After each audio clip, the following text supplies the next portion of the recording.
êtes député de la France Insoumise de la 3e circonscription de Seine-Saint-Denis. Merci d'être avec nous. Merci à vous. Un mot d'abord sur ce délai de 48 heures de délai supplémentaire donné par Emmanuel Macron à Sébastien Lecornu. Je crois que c'est les 48 heures du dernier condamné. Tout le monde a bien compris que le problème n'était pas aujourd'hui à l'Assemblée nationale, que le problème était Emmanuel Macron. Je regardais un sondage Elab avant d'arriver qui dit qu'il y a un Français sur deux qui pense que la solution c'est le départ du président de la République plutôt qu'une dissolution. Tout ça est absolument ridicule dans un pays où il y a des urgences sociales, climatiques qui sont extrêmement importantes, un gouvernement de morts-vivants qui démissionne dans la nuit, Bruno Le Maire qui démissionne alors qu'il avait déjà été démissionné. Tout ça donne un spectacle absolument affligeant de la France. Je crois qu'il y a une responsabilité politique, celle du chef de l'État qui n'a pas respecté le résultat des élections il y a maintenant 1 an. Il y a une seule solution, c'est la démission. Et il y a une motion de destitution qui va être présentée au bureau de l'Assemblée. Mercredi, la présidente de l'Assemblée a accepté de l'inscrire à l'ordre du jour. La dernière fois, Marine Le Pen, qui depuis plusieurs heures appelle aussi à la démission du président, l'avait bloquée. Elle aura l'occasion de la voter pour qu'elle soit enfin soumise au vote de l'Assemblée nationale et qu'on puisse se débarrasser d'Emmanuel Macron et redonner la parole au peuple. Vous pensez que Marine Le Pen va faire voter une motion de destitution à l'initiative de laquelle est la France Insoumise? Je crois qu'aujourd'hui, il y a un blocage institutionnel qui est celui d'un président de la République isolé, qui n'a pas respecté le résultat des élections. Et j'entends différents responsables qui ne sont pas de mon bord politique, avec qui je ne partage absolument rien. J'ai même entendu Xavier Bertrand, qui est quand même un opposant politique, dire qu'Emmanuel Macron devait partir. Il y a une solution, il y a la démission. C'est le choix de la raison. Mais ça, il l'a écarté, le chef de l'État, depuis le début. C'est pour ça que nous avons déposé une motion de destitution qui sera soumise au bureau de l'Assemblée mercredi. Et chaque groupe parlementaire est représenté au bureau de l'Assemblée. Donc chacun pourra prendre ses responsabilités. Mais précisément, ce n'est pas la première fois, puisqu'il y en avait déjà une l'an dernier. À l'époque, le bureau était à majorité à gauche, ce qui n'est pas le cas cette fois-ci. Qu'est-ce qu'il pourrait faire? Elle avait échoué. Qu'est-ce qui pourrait faire que cela réussisse aujourd'hui? 3 premiers ministres. Le 3e, on n'a même pas eu besoin de le censurer. Il s'est censuré lui-même dans la nuit suite à un tweet de Bruno Retailleau. Je crois qu'aujourd'hui, une dissolution, pourquoi faire? Pour recommencer le même scénario dans quelques semaines avec un gouvernement bloqué, avec des premiers ministres qui sont démissionnés au bout de quelques heures. Il y a un sujet central, c'est l'élection présidentielle. Et il y a un moyen, puisqu'Emmanuel Macron refuse de démissionner, vous l'avez évoqué, c'est la destitution du président de la République. Et les gens font le tour des plateaux télé pour dire qu'il y a un problème et que c'est Emmanuel Macron ce problème. Si ces gens sont cohérents avec leur prise de position dans les différents médias, ils votent la motion de destitution qui n'est pas une motion de destitution politique. C'est pas une motion de destitution de la France Insoumise dans le corpus du texte. C'est une motion de destitution pour dire qu'il y a un problème, c'est le président de la République, et demander une élection présidentielle anticipée qui, je crois, est aujourd'hui au cœur des préoccupations, encore une fois. Avant même des législatives. Un Français sur 2 considère aujourd'hui que pour sortir le pays de la crise politique dans laquelle on est, c'est une élection présidentielle. Je crois que c'est la responsabilité des forces politiques qui seront au bureau mercredi de voter cette motion de destitution. Richard, sur ces 48 heures supplémentaires données à Lecornu, vous évoquiez cette fébrilité. C'est pour trouver la stabilité qu'on n'a pas pu avoir ces dernières semaines? Parce que justement, comment trouver en 48 heures ce qu'on n'a pas réussi à avoir en 3 semaines? Moi, je trouve ça extrêmement byzantin et incompréhensible. Alors, il y a effectivement des pays, on peut penser à la Belgique, où suite à une élection législative, on nomme le chef de l'État, à savoir le roi dans ce cas-là, nomme un formateur. En général, c'est le leader de la formation arrivé en tête, mais ça peut ne pas l'être. Et ce formateur, il va faire une exploration des différents partis politiques et voir de quelle manière il peut constituer une coalition. Ça existe. Mais d'abord, ça se fait dans la foulée des législatives, pas 1 an après. Et ensuite, dans ce cas de figure, Sébastien Lecornu, on a compris quel était son gouvernement, puisqu'il l'avait constitué, il l'avait annoncé. Donc, quelle est sa crédibilité quand il va aller revoir les différentes formations politiques, quand il va frapper à la porte en disant « je viens renégocier ». Mais renégocier quoi? Donc, c'est un choix très bizarre. À la limite, si Emmanuel Macron avait sorti de son chapeau une personnalité présumée ou considérée indépendante, qui refasse les consultations politiques vues de l'extérieur, vues de l'étranger, on aurait pu se dire, bon, finalement, il se prend à une pratique parlementaire, il le fait avec difficulté parce que c'est la France, elle n'a pas l'habitude, c'est un régime présidentiel. Mais là, on est pour moi à la limite un peu de la gifle infligée aux différents partis, puisqu'on leur renvoie la même personne, celle qui vient de démissionner et celle dont ils n'ont pas voulu, ou en tout cas qu'ils ont récusé. Quand même, ce qu'a fait Bruno Retailleau à Sébastien Lecornu, ça s'appelle un coup de poignard. Il l'a publiquement, politiquement tué. Et maintenant, on espère que Sébastien Lecornu va obtenir quelque chose des LR. J'avoue que je suis un peu surpris. Karim, oui, vous vouliez réagir. Ouais, on a presque l'impression qu'Emmanuel Macron lui-même n'y croit pas, puisqu'il évoque cette piste Le Cornu pour tenter de réparer une assiette qui s'est brisée trop de fois. Et en même temps, il explique qu'il prendra ses responsabilités au cas... On ne sait pas trop ce que ça veut dire. Peut-être une dissolution, on ne sait pas forcément ce que ça veut dire, puisqu'il nous a réservé à plusieurs reprises des surprises. Comment imaginer que Sébastien Lecornu puisse à nouveau tendre la main à Bruno Retailleau, Retailleau qui a démissionné, qui a refusé finalement de rester dans ce gouvernement en évoquant Bruno Le Maire, mais on peut aussi s'interroger sur le fait que ses propres troupes lui ont mis la pression, sur le fait qu'il a vu aussi que ses sondages n'étaient pas particulièrement glorieux ces derniers temps. Il est autour de 12% s'il y avait une élection présidentielle, et peut-être qu'il s'est dit qu'il fallait quitter le Titanic avant finalement de se retrouver dans une situation où il serait associé à ces multiples gouvernements qui ne font qu'échouer depuis des mois et des mois. Hormis des déclarations de l'Élysée, Thomas Porte, on n'a pas de parole du chef d'État. Vous y attendriez à ce que le président français prenne la parole, par exemple, pour expliquer son choix aux Français? En tout cas, l'étau se resserre très sérieusement autour du président de la République, parce que je le redis, 3 premiers ministres, 2 censures, une dissolution. Il a à peu près tout essayé à l'Assemblée nationale, toutes les combines politiques pour éviter d'échapper à ses responsabilités. Moi, si le président de la République s'exprime, je pense qu'il va s'exprimer mercredi soir, si j'ai bien compris, après le fameux délai donné à Sébastien Lecornu. Je crois que la seule prise de position que j'attends d'Emmanuel Macron, c'est celle que j'évoquais tout à l'heure, c'était un départ. Aujourd'hui, dire qu'il redonne la parole au peuple, que le pays est bloqué par sa responsabilité, parce que je ne veux pas qu'on oublie le point de départ, c'est pour ça que j'insiste là-dessus, une dissolution dont tout le monde, y compris dans son propre camp, avait souligné que c'était une impasse politique dans la situation dans laquelle se trouvait le pays. Qui a surpris tous les camps politiques, tous les observateurs. C'était son choix et il avait tout à fait le droit de le faire de manière institutionnelle, mais le résultat n'a pas été respecté. Et aujourd'hui, il vient avec Sébastien Lecornu numéro 2. Donc, c'est-à-dire Sébastien Lecornu a quasiment fait 2 mandats de Premier ministre en 24 heures. Donc je crois qu'Emmanuel Macron, il n'a qu'une prise de position à dire, c'est qu'il part. Aujourd'hui, le pays réclame son départ, quel que soit presque, j'ai envie de dire, toutes les couleurs politiques de l'échiquier et l'ensemble des habitantes et des habitants de ce pays. Avant de venir, j'étais à Neuilly-sur-Marne, dans ma circonscription, où je parlais avec des gens à la sortie d'une école sur des problèmes de vie quotidienne.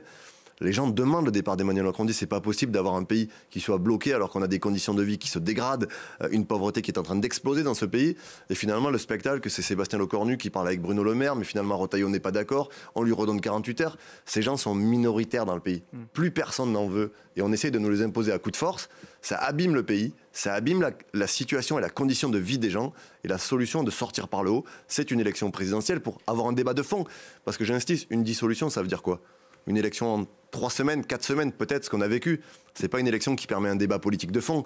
C'est pas une élection qui va trancher la situation politique du pays. On peut se retrouver dans 3 semaines dans la même situation. Si on veut un débat... C'est-à-dire avec le risque d'avoir les mêmes 3 blocs. Le même 3 blocs. Donc une élection présidentielle, c'est un peu plus... Et je termine là-dessus. Une élection présidentielle, ça peut être sur un temps un peu plus long, d'avoir un débat politique de fond. Et après, les Françaises et les Français, ils viendront trancher une élection présidentielle. Il y aura un président ou une présidente qui gagnera cette élection. Et chacune et chacun respectera le choix des urnes. Mais je crois qu'aujourd'hui, venir présenter la dissolution comme l'alpha et l'oméga de régler la crise politique du pays, c'est pas sérieux. C'est la fin de la Ve République. C'est une crise institutionnelle de régime à laquelle on assiste aujourd'hui. Et je crois qu'avec Emmanuel Macron, c'est la mort définitive de la Ve République. Richard ? Bon, j'ai un petit peu de peine à faire une différence entre les législatives et la présidentielle d'un point de vue démocratique. Les 2 élections sont démocratiques. Dans les 2 cas, la parole reviendra aux électeurs. Donc si Emmanuel Macron décide de dissoudre, on peut s'interroger... Il faut respecter la parole des électeurs. On peut s'interroger sur l'efficacité de cette solution, mais le résultat sera démocratique. La parole aura été rendue au peuple. Et de ce point de vue-là, le président aura été cohérent. Il se sera retourné vers les électeurs. Après, c'est vrai que la Ve République, on le sait tous, sa logique, c'est une élection présidentielle dans la foulée des législatives, parce que normalement, la législative donne la majorité au président qui vient d'être élu, et ensuite, celui-ci peut donc appliquer, ou celle-ci peut donc appliquer sa politique. Sauf qu'on a quand même vu en 2022... lorsque Emmanuel Macron a été réélu, il n'a pas obtenu cette majorité absolue et il a été handicapé dès le départ et finalement il a cru régler ça avec une dissolution qui a complètement dysfonctionné. Donc moi ce que je trouve vraiment important dans ce moment où on vit, encore une fois vu sous l'angle européen, c'est que la France doit démontrer qu'il existe une sortie de crise. Parce qu'il n'y aurait rien de pire que la deuxième puissance économique de la zone euro qui se retrouverait pris en quelque sorte paralysé, avec un président, c'est vrai, de plus en plus isolé, ça c'est incontestable, de plus en plus impopulaire, c'est incontestable aussi, et qui en plus va perdre sa crédibilité internationale parce qu'il sera fragilisé. Le pays n'a vraiment pas besoin de ça dans ce moment décisif. Et alors vous imaginez, quand vous avez des partenaires autour de la table, enfin des partenaires ou des adversaires qui s'appellent Donald Trump ou Vladimir Poutine, il vaut mieux quand même ne pas être fragilisé. Thomas Porte, s'il n'y a pas dissolution mercredi, si Emmanuel Macron est obligé de faire forcément des conjectures avec tout ce qu'on a vécu ces dernières 24 heures, si Emmanuel Macron décide de nommer un nouveau Premier ministre, qui n'est pas Sébastien Lecornu, puisqu'il l'a affirmé, il ne sera pas de la partie, il est chargé de négocier, pour l'instant, négocier avec des personnes qui ne seront pas donc issues de son gouvernement. Si demain, le Premier ministre est socialiste, est-ce que la France insoumise le soutient ? Mais un Premier ministre socialiste, pour faire quelle politique ? Pour appliquer quel programme, pour faire voter quelle proposition à l'Assemblée nationale. Aujourd'hui, le Parti socialiste a été élu sur un programme, celui du Nouveau Front populaire, et il n'y a pas de majorité pour soutenir Olivier Faure. Encore une fois, je crois que la solution, elle ne passe pas par une élection législative, parce que j'entends ce que vous dites sur le fait que les législatives et les présidentielles sont aujourd'hui, dans les deux cas, l'exercice d'une démocratie directe et la parole donnée aux citoyens, je partage. Mais on ne peut pas convoquer une élection législative après une dissolution, comme l'a fait Emmanuel Macron, expliquer que c'est un exercice démocratique et ne pas respecter le résultat des élections.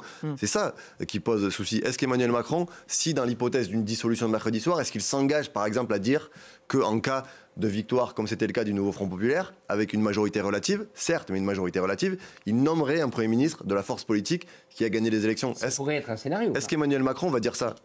Très sincèrement, au vu de ce qu'on vit. Alors je reviens à ma question. Si mercredi, il décide de nommer un Premier ministre socialiste, Olivier Faure ou quelqu'un d'autre, est-ce que la France insoumise est d'emblée d'accord? Mais moi, j'ai pas de... Le RN, par exemple, dit on censurera. Mais moi, j'ai pas de souci avec Olivier Faure, Premier ministre. C'est pas ça mon problème. Ou quelqu'un d'autre. Si Olivier Faure, Sandrine Rousseau, Elsa Fossillon ou un autre membre du Nouveau Front populaire est appelé à être Premier ministre pour appliquer le programme sur lequel nous avons été élus collectivement il y a un an, nous soutiendrons. Nous avons même dit à l'époque, pas de censure, donc. Nous avons même dit à l'époque que si la présence de ministres insoumis au gouvernement était un motif de censure a priori de d'autres forces politiques, on était prêt à ne pas rentrer dans le gouvernement. Mais nous, ce qui fonde notre engagement, c'est le programme sur lequel on a été élu. Moi, je ne vais pas revenir demain dans ma circonscription voir mes habitants et les électrices et les électeurs qui m'ont fait confiance pour dire « Ah bon, le SMIC à 1 600 €, finalement on l'abandonne alors que vous avez voté pour ça ». Pour moi, l'abrogation de la retraite, vous avez voté pour ça, mais finalement, c'est peut-être pas le moment, on verra plus tard. Il y a aussi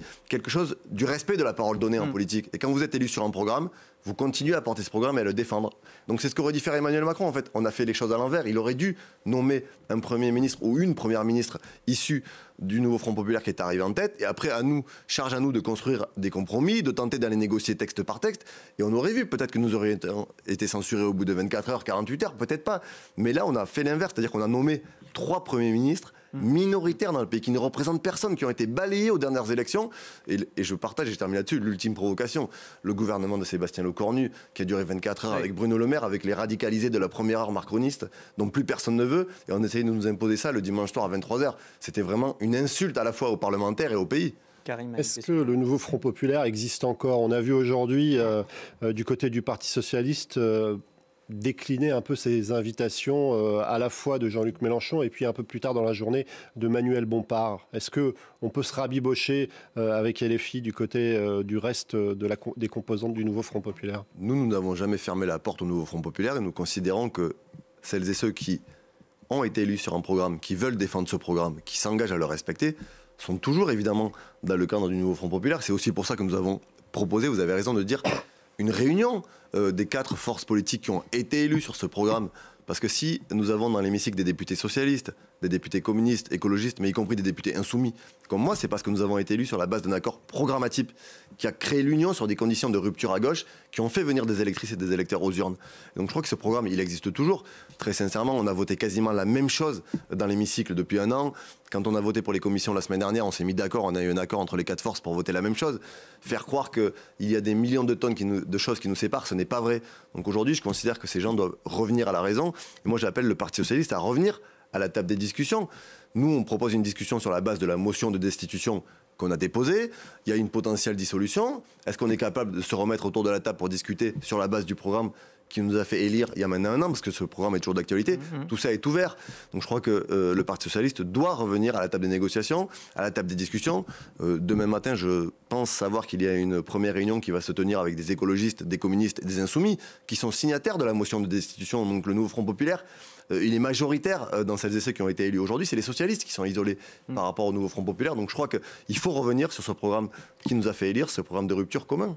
Est-ce que l'idée qu'on peut appeler d'un contrat de coalition ponctuel dans ce moment difficile, budgétaire, qui est celui de la France, au-delà des forces du nouveau Front populaire, est-ce que vous seriez prêt à en discuter? Parce que c'est un peu ça, l'esprit d'une démocratie parlementaire. C'est d'essayer de trouver une majorité et chacun doit faire des concessions, des compromis. Bien évidemment, la force qui est la principale, elle a un avantage, mais elle doit aussi savoir reculer sur certains autres sujets. Est-ce que vous êtes prêt à faire ça? Non, la réponse est claire. Il n'y aura pas pour nous de soutien à un gouvernement technique, de coalition, vous l'appelez comme vous voulez. Je pense que le compromis au sein de l'hémicycle, c'est la nature même de l'hémicycle, quand vous n'avez pas de majorité absolue et une majorité relative, mais c'est en nommant un gouvernement de la force qui est arrivé en tête, et c'est après ce gouvernement qui, lui, doit construire des compromis, des négociations à l'intérieur de l'hémicycle.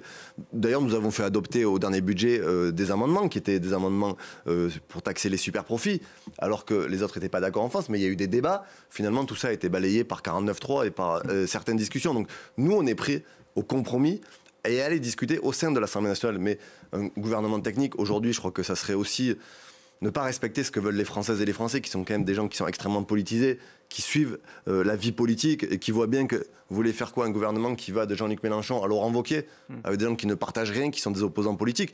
Moi, je respecte les batailles que mène Laurent Wauquiez, c'est pas un sujet, mais c'est mon adversaire politique. Et faire croire qu'on va aller dans un système à l'allemande ou une espèce de coalition technique, ça avait été évoqué d'ailleurs au tout hein. début de Sébastien Lecornu, rapidement écarté cette hypothèse, mais ça c'est quelque chose d'inenvisageable pour vous, cette grande coalition à l'allemande. Pour nous, ça n'existe pas, c'est inenvisageable et on censurera immédiatement ce gouvernement-là. Je rappelle qu'en Allemagne, la force politique qui est l'équivalent de la France insoumise ne participe pas au gouvernement de coalition. C'est le SPD, Exactement. l'équivalent des socialistes, les sociodémocrates. Travaille avec les conservateurs.